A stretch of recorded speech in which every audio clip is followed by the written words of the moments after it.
So mukulu Kaya nga tuvudde ku nsonga ya professionalism ya career, twogereko ku talent y'okuyimba briefly mu ddakiika ze tusigaza. Tulaba otuuse mu maaso ga Queen omuyimbira.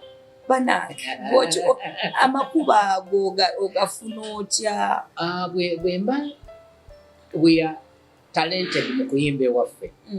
Kati tulina kwaya gye twayimbiranga bagiyita gospel melodian singers.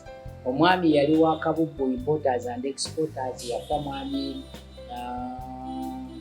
nyalimba mutwe kale kamuleke. Kati eyo gye twesanga n'abayimbi ab'amaanyi, Joya Singers nga Golden Gates yemu ku kwaya eziriwo.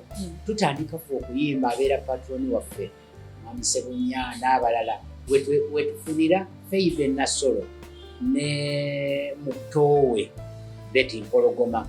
Martin Yangume tumusanga Kaleero omugenzi ng'akuba chapati naye nga bayimba mu Badiventi. Tuyimba twali kwaya egatta eddiini zonna. Okugatta eddiini tutandika okuyimbira ekansanga nga Kiweeweesi ne Namuteri bapasita abo bakyali bonna. Batutwala e Bungereza ali kukyala. That day bwe tukyala twamalayo ndowooza about 3 weeks. Mu kukyala okwo awamu we twakyala ng'ali connected ne ku family ya Queen. Yagamba bannange no tetuyinza kusuba mu kisa guno Queen agenda alabe ku maloboozi amafirika. Olwo twasula tuwawula amaloboozi. Tugenda twayimba oluyimba olw'Oluganda n'olw'Oluzungu. Nga bw'omumanyi bw'ateeka ku kasimayiro ke kano. N'asimayiringa. Tumaliriza bwe tuti n'alyoka atuwa engalo. Naye ndowooza najja naze e Uganda bannange. Ojja n'emikisa gyonna. Ng'abantu bamunoonya. So that's how we twayimbira ku Queen. So musically talent yo tugambe nti tukyogibalamu. Okyayimba? Nkyayimba naye ki ekyanzija kuyimba okuli active? Nyimbira mu church. Nze nayimbanga ne abo bonna twayimbanga nabo Badorini Mutiibwa. Kakati Katolbwama bw'asooka n'atusikamu Feibe, n'atusikamu Nangume, n'abazza mu z'ensi. Nesooka tusigala nga tutambula tusigala. Abamu olwo bannaffe basigaddeyo e Bungereza baafuna n'obutuuze. Omuyendo atwakyaliyo. Kati ne tudda wano. Kati bwe batandika okuyimba ebyo ne ŋŋamba be nali nabo nze nali nsingamu okubeera omuvubuka omuto. Ne baba bannange nze sijja kuyimbiranga batamiivu, sijja beyimbayo. Kati kwaya ne tugwamu amaanyi bwe tutyo. But nensigala mu ya church kubanga eriya tukuŋŋaanyanga from different churches. Kati nga ne buli muntu alina church mwasabira. Lwaki tukubirayo obuyimba nga bana bayimbi betuwulira abajjudifu babiri Bagabi Ntante baani abo. Naffe nawe tukuwulira nti kati oluyimba lwa Kaya. Gyeziri nno. Yesu ly'erinnya eddungi ery'omuwendo. Yesu ly'erinnya lye lya muwendo. Lisangula amaziga gange kansabe nga mu linnya eryo Mukama anampa byonna. Training abayimbi? I do. Do you have such a nice voice? Nange ndi muyimbi no zoba twegatte tukoleyo akayimba. Tewaliga. Waliwo olwala omutima gwange gujaguliza Mukama ye mulokozi wange era ntendereza Mukama kyekiddukiro kyange. Olinako abayimbi bawandikidde ku nnyimba? Bangi, amakwaya mangi. Bwe njogera ku emu yokka eya End Time Crooners Choir ku UCC Kasubi. By Friday bankubidde nga balina ennyimba 65 ezange. Wow. Waliwo oluyimba omusumba Bugembe lwe yasinza lugamba omuliro gwako omuliro muko muliro. Oh, that is my composition. Wow. Jwangu. Naye munete muwandiikira. Bwe yaluwulira ndowooza n'agenda n'ayimba. Kati nze sifaayo kasita obubaka bwa Katonda butambula. Naye lwakwaffe olumu tebatwogerako tinalujja waagundi so many. Naye nga nze natrainingako ewa Musumba Kiganda, ewa Musumba Kiweeweesi, ewa Musumba Namuteri, Toli wabe nyongo omuntu ayagala okutraininga kwaya. Ntera gamba abantu ate n'olumu ne transport simubasaba. As long as I have time. Njagala nnyo omuntu n'amanya oba n'ayiga. Tenjagala nnyo abatamanyi ne bayiga. Ekyo kyoyogera kituufu kuba I'm a witness to it. I'm one of the witnesses. Njagala nnyo abatamanyi and tugezaako kati of recent nina kye natandise UCC okuva omusumba Ssenfuma lwe yafa bangi abaali abayimbi mu crooners choir abamu basumba mu different churches abamu bagenda mu makanisa amalala n'abamu blazes twagala kuddamu okuyimba nga tukomawo ne tuyimba buli omu n'addayo ewuwe. So far I have 55. Wow. Era very soon twagala okuteekateeka tuyite bonna abaali bayiseeko mu mikono gyaffe. Naye singa namwe mukolayo ebivvulu nga bwe tulaba abensi oba tubayita abensi ebivvulu bye bakola ebivvulu ne bimuwa promotion ey'amaanyi oba advert ey'amaanyi like ne bimanyibwa mu bantu ne mubikola ne music yo n'atuuka mu bantu. Ekintu kye tugenda okukola you'll be a witness ku kyo because twewadde omwaka guno tugenda kukola ekintu ekibadde kitabeerangawo amaloboozi agataliimu bidongo gakuŋŋaanye abantu tubeere n'abantu abawera 1,000 banyumirwe maloboozi kokka banyumirwe nga n'obubaka bwe babufuna. Era we believe Katonda ali mabega waakyo. Kiki kyojjukirayo mu music yo mu life ye eya music kyojjukira music yo no kyali akozeeko mu bulamu bwo nga kiri spiritual nga n'onaakwayira osobola okijjukira? Ebintu bye nnyinza okugamba bye siryerabira mu bulamu bwange biri. One, nga nsomesa ku mapeera waliwo embeera lwe yakaluba ng'embeera nzibu nnyo tebampa musaala eyandeeta adduseewo agenze bamuwadde essomero eddala bamuwa bbiina eyo andeseewo eyajja ng'alinga atamanyi naŋŋamba nkuwadde weeks 3 obeere mu nnyumba nga bw'onoonya gy'olaga. Nembeerawo nga kye nali nina ekyobugagga kyali majaani na hafu ya sukaali gye nalina. I spent a week nga nywa mazzi ago agaliko amajaani ne sukaali. Naye nga nkaabirira Katonda nga nsaba one day zaali ssaawa nga 4 ku makya. Ndi mu kayumba kange nyimiridde bwe nti nsaba. Ne mpulira omuntu wano nga mpita. Terah. Ne ngira bwe nti simulaba n'ayitira eno. Nenjira bwe nga simulaba kati obwongo bwange buŋŋamba noonanzanyisa mu ssaala yange yantabula.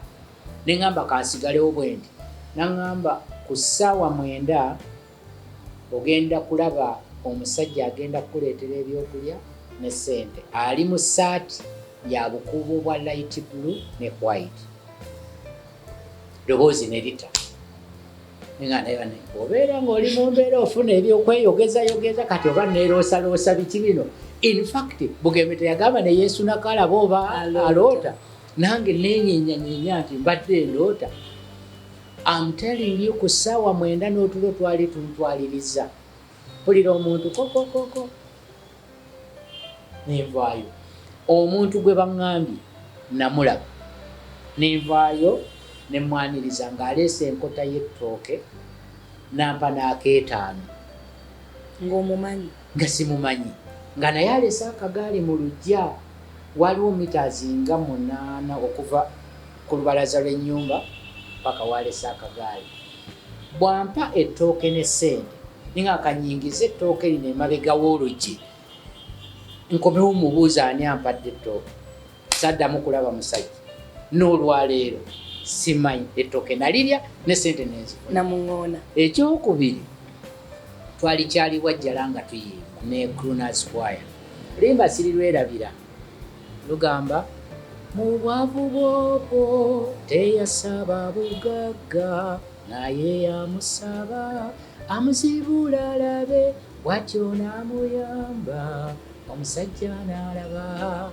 Kati waliwo kapaati akasembayo nakayimba nga bannange ne mbakunga ne tugenda mu bantu nga tuga omusajja n'alaba. Ffe nga tetumanyi nti mu kyaki omwo mulimu omusajja amazeemu emyaka asabiramu nga muzibe ngenda mutuukako nalowooza oba kyali nze nalowoozanga akola katemba nkwata galubindi nze mujja ku maaso bwendi nenkimuddamu omusajja n'alaba nentambula nazo nga nabano bwe bajja bwe bayimba tugenda okulaba omusajja abuuka mu bbanga omulundi gubupo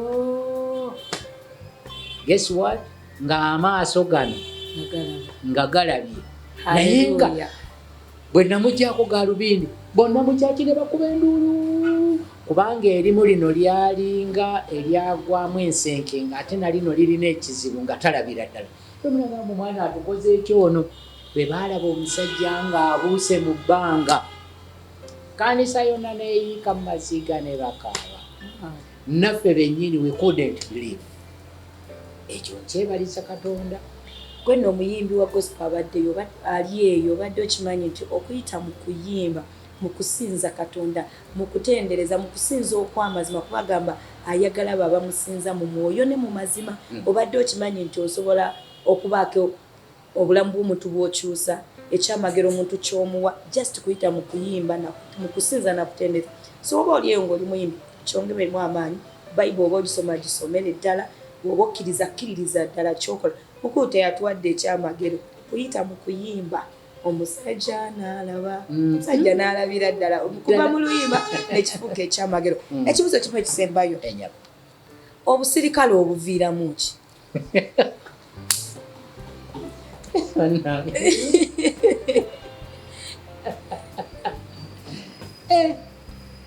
ekyo nakyo kyogedde mbuuziza well nali njagala bandi nga nze because of that element eya music nayagala nnyo mbeere mu bandi naye eyo waffe ng'obuyekera bugenda mu maaso abaali eyo mukyago bamanyi ekisisita eyo mukulu kaaya ova otya mu busirikale kyekikujjayo ekibuuzo ekyo obusirikale I think abakimanyiko batini olumu okukinyumya kizibuwala nali njagala nnyo bandi ey'amagye okusinga ozi n'oluvannyuma ennyo ate nenjagala nnyo poliisi nga nze njagala kuba bandi olwa element ya music oli naye olwokuba nali mbaddeko abayekera we babeerera ewaffe abakaye aba UFM kati twayingira ng'abavubuka so bino byonna kusoma busomesa bino byonna kusoma mawulire nalina kosi gye nakola I was active naddala mu by'okunoonyereza mu misango like kukettaketta bwentyo nkiyitamu investigative bwentyo kati era sijja kuwulira kitongole kye nalimu naddirwe navaayo nawe okuba navaayo nga neekwasa mukono guno nali nkwata goolo n'ekitone ky'omupiira okirina nali nkwata nnyo goolo omukono guno ne gumenyeka kati eggumba lino bwe banyunga ne litatereera bulungi kati nensigala nga nkaaba omukono naye nga gwali tegunnuma ebyaddala era gwawunamulamu nnyo naye eggumba lino neneekwasa nti kanneme kuddayo kulimenya kulitereeza nfune wenfulumira kakati nenvaamu mu mbeera nga banzikiriza ate nga bakkiriza ensonga gye nawa however ne bagamba ndi mu mawulire alusaavu we mwagala nsaavinge if it is kuwandiika about investigative journalism I will and they are my friends tukyakolagana nabo so bwotyo buva mawulire right mukulu kaya nsanyuse nnyo okubeera nina byesikubuuziza bingi banaye bingi but of course it's always because of time tetumutegedde na bulungi mukyala we yaani amanya ge ganye embaga yabaawo ddi lwendi kunyumiza embaga bannange ayidde embaga Katonda n'akola ekyamagero wali olabyeko embaga nga keeke ya muntu oli ne bagireetewo kisoko kitereze ako kokako obompa embaga eyange yaliwo nga 18 December 1998 twagitegekera Mengo Secondary. Nze nakeera ku makya ne tugenda mu Lubigi ne tutema ebisansa ne tutimba nga sirina sente, nali nfunye keeke ya madaala gange 3 naye nga kye nalina be bayimbi nalina kwayo baga 10 ab'engoma eŋŋanda nga ntaddeyo kreti zange eza soda Aitebo, maama ewange ne taata ewabali abalala nga bajja kunyumirwa music tukkiriza bangatirako Saints naye otyo n'emmotoka twapangisa bu special 2 obukola Kasubi Wandegeya bekamala okunjiwayo wali eri All Saints nekadde ewandegeya tukakubire katukime n'akomukyala naye ne kamukima nekadde ewandegeya tugenda okuva mu church sawa zalinga 7 nga benzi zisimbye ezi nga zivudde nzija baba nayo emmotoka mukubira abasajja bajje batukime emmotoka ezibatwala zizino konse bwati tusoka n'okulinnya mu benzi nababa tugenda mu bifaananyi tugenda okutuuka Emmengo okuyingira bwetu ku reception nga brass band ye yatuyingiza mu gate ate eno yavuddewa olaba ne batandika okunkubamu ebituli kale bulijjo atugamba talina sente laba tuyingira reception nga bajjewo ebisansa batimbye soda ali muli baleeta soda keeke ey'okubiri ya madaala 8 bagisimbye wali nina eya 3 nina n'ey'omunaana kekisi buno bukwini kekisi bungi nnyo nga bagabula buli omu antendereza kati nga ndina mu kuyimba luyimba Yesu alwanirira mitima ibe mitutu kubanga yeetaaga mitima tube bumu naye taata akebera mu mitima n'abawabye beetaaga era taata alaba mu mitima n'ebirabo ebityo. Akati nasitwesinganga nnyo akayimba ako omusajja akebera mu mitima n'abawabye beetaaga nze nga I'm just praising God ku kyendabye ku mbaga bifuddewa nga kyeyamaani w'embaga yange ajja nkuba akaama tutere tumaliriza oluyimba bino ebintu tebyabadde byaffe bannannyini embaga gye baabadde babitwala bazze bagamba oba ebiraatu bikozeseza tubaweeko ebimuli kaakati nze nali ku Mengo Secondary nga ku Mengo Primary erina okubaayo embaga endala oli n'akola ensobi kaakati eyalina communication ya buli bintu essimu evaako boodi emutomera kaakati buli service provider ye yalinga amanyi Mengo eri egi Mengo Secondary owa keeke ng'aleeta emmotoka bansanga wa brass bandi Mukama Katonda wange nange ebyamagero gebyo. It's all about believing in God, praising and worshiping God. Embozzi ya mukulu Terah kaya kimu kyokka mukyala wange n'abaana siboogera. Why? Sajja tabalirwa baana. Not that even. Eneddate bye boogera babyogere ku nze. I want to reserve my wife ng'ali eyo teri amwogerako abaana bange ne ku ssomero gye basomera abamu tebabamanyi. Akagamba akasembayo kokka eri munnamawulire ali eyo akula obukuzi nga nange nze omukubbi. Ekisooka, let us be professional. Ekyokubiri, tetulowooza ku ssente nga tetunnalowooza ku mulimu. Abasinga alowooza kufuna ssente nga tannaba kufuna oba tannakola mulimu.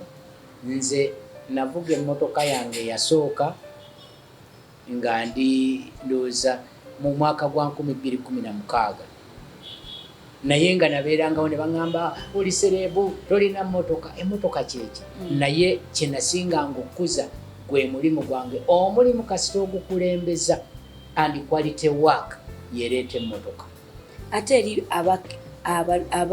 abakristaayo abaweereza naddala abayimbi tukitwale nti tetuli bayimbi kyokka tuli baweereza. Amen. Tuli baweereza because it is a department ennene nnyo mu kkanisa. Omusumba tajja kujja yekka atandike wano atubuulire ekigambo abantu bamuwa attention.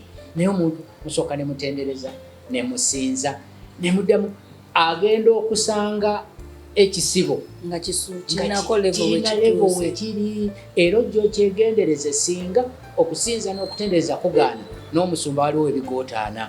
Yensonga lwaki eriyo omusumba ayinza okujja n'agamba mpulira omwoyo omutukuvu aŋŋamba sigenda nakubuulira tweyongeremu okusinza. Siyinza kwongerako kigambo kirala. Mwenna abalabi ba LMTV, thank you so much. Today we've been with Mr. Terah. He's a journalist, he's a teacher, he's a music teacher. Banange was once a policeman. But I'm so happy to have him today. And of course, it has been the first time in his life to do such an interview. So it's a great honor to me and to whoever is there. Again, okubangolaba akantu kano bingi bya sharing naffe. Olugendo lwetu lusaziza mu kkubo gwe kyomanya bingi. But one thing kyesinza kwelabira mu byonna, abaweereza ba Katonda ng'oli eyo, I'm one of them. Bible egamba nti obowa ekigambo kya Katonda kiringa jambia mbazi, like is it a jambia and it is double? Yes, kitala ekyobwojo obubiri. Kati we mankubuulira nange neebulira. Bwe tuba tuweereza Katonda tukitwale nti tuweereza mwoyo mutukuvu. Kulira ngo omutima gwo gusumula. Bible egamba mu Yeremiya 17:10 nti Katonda akebera mutima. He needs the heart. Nti omutima mulimba era gulwadde endwadde etawonyezeka. Naye ate Katonda akebera mutima era awo omuntu ng'ebikolwa bye webiri. Ekitegeeza nti gy'onookoma okukola ebirungi mu maaso ga Katonda, gy'onookumusukuma okusumula omutima gwo mu maaso ga Mukama, something is going to change in your life. Mukulu Kaya y'embaga ye yakolebwa mu ngeri ya kyamagero simply because his heart was pure before God. So let's keep our hearts pure. Manye ebintu by'ensi eno bitutwala. Kwane Yesu yagamba nti mugume ensingira bye mugume kuba manyinzibu naye mugume. So we need to take heart in everything that you do as the believers of Christ, as the followers of Christ, as the disciples of Christ. I believe things are going to change in your life. Of course, mbadde Maria Dana namiro sinza kubanga nsuka kuwano. But don't forget, LMTV, subscribe, comment and share this link. Still, King Montage Studio beba teka musente beba tribe so bulungi beba kiriza sheno okubeera ng'ebeerawo buli lw'ogiraba. So come and support them. The number is 0702 104125. Tukola ebintu bingi. Tukola ne wedding plan, introduction planning. Oli otoyina budde bugenda kukola ebintu ebyo. We do it for you and you can never regret. Musule bulungi, musibe bulungi, mbagala nnyo, Mukama abakuume. Oyagala omukolo gw'enjawulo gubeere n'ebijjukize mu nnyumba yo? Kankwanjulire ba King Montage Photo Studio. Ffe bakafulu mu kkuba ebifaananyi n'okukola video. Olina wedding, birthday party, kukyala, nika, baby shower, photoshoot oba music shoot na buli kimu kyonna ky'oyagala. Ffe tusobola okuwa ebijjukize ebirungi eri ebirooto byo. Ate nno mwana wattu kusintiiza omuntu wa bulijjo. Tusangibwa Nankulabi ku Bitaala, ku Prime Tower, Level 3, Room D04. Okumanya ebisingawo, tukubire ku nnamba zino: 0702 104 125 oba 0755 311 731 oba 0777 223 405. King Montage Photo Studio. Ffe tusobola okuwa ebijjukize ebirungi ate nno mwana wattu kusintiiza omuntu wa bulijjo.